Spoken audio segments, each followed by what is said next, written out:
Timeless voices of the Eternal.Church. Edris, Miah, Bangladesh, 2000. Dark shadows gathered between the simple thatched dwellings as night fell.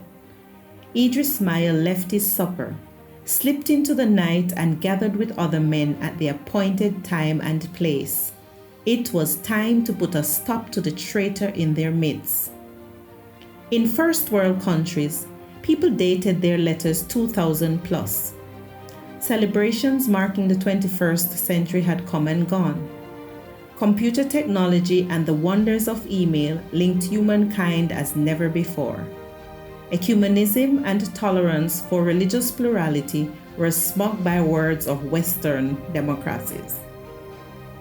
But here in a typical village in Bangladesh, the men gathered by twos and threes in the shadows until they were 25 strong. Their purpose? To attack their neighbor Abu and teach him a lesson. Christians would not be tolerated in their village. They were Muslims. Allah was the true God and Muhammad was his prophet. Who did Abu think he was, turning his back on Islam and following a Western religion? Keeping to the shadows and walking quietly, Edris Miah was near the front of the pack as the villagers neared Abu's home. Suddenly he stopped. He could hear someone talking. They had not counted on Abu having company. Had he gotten wind of their plan and gathered others to help him? What should they do now? Edris listened. Abu was praying. In a loud, clear voice, Abu was praying for the entire village by name. Oh Lord, forgive them for what they are about to do.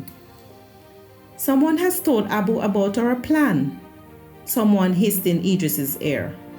Well, that won't stop us, muttered another. As one, the group of men rushed Abu's house. But just as suddenly, the front runners stopped, while others bumped into them. Edris tried to move forward, but it was like an invisible barrier surrounded Abu's house. Confused and frightened, the men dropped back and melted away into the night. Lying beside his wife and sleeping children, Edris could not get what happened out of his mind.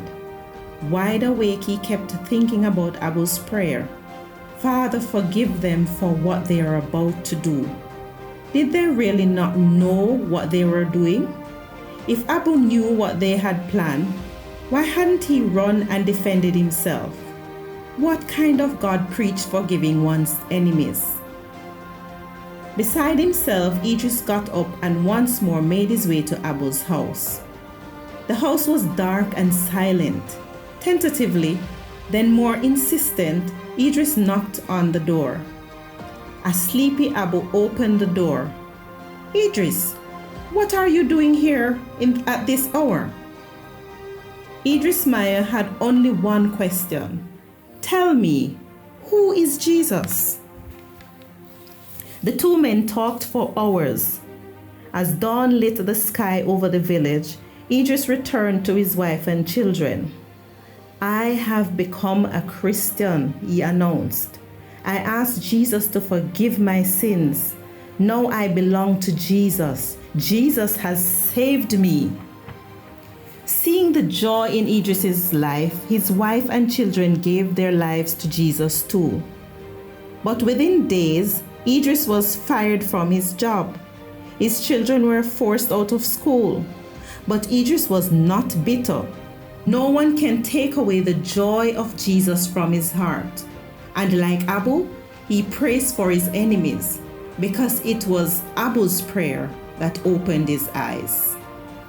Reading from the complete book of Christian heroes, over 200 stories of courageous people who suffered for Jesus, compiled by Dave and Neta Jackson. This is the Eternal Church of Jesus Christ, the record.